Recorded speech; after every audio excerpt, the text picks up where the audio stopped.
Good day. Welcome to my channel, Juni's Nature. Today I will give you my poem about life. Life is not a fairy tale.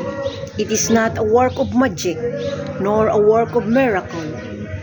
It is not purely a bed of roses, for there are thorns along with it.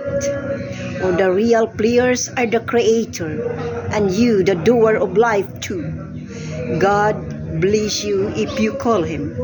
It is there where a good life starts. It plays like a miracle when you play it well, and become magic when you love and give attention to it. Creating a real world of how life exists, persists, and persevere from the start to the end, never missed. And the real miracle is you.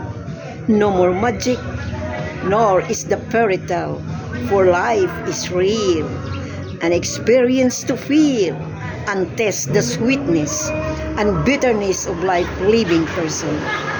Then a fairy tale story will become a reality, for it is embodied with love, turning it to the real you.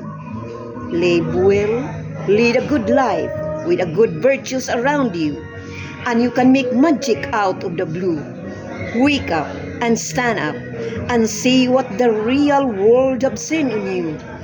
You're God's creation, a very perfect as you, if you allow love to live like the great saints doing martyrdom throughout their whole life through. It is there where your fairy tale will be true. No more magic, no more miracle in this world of life in a view. Thank you. God bless us all.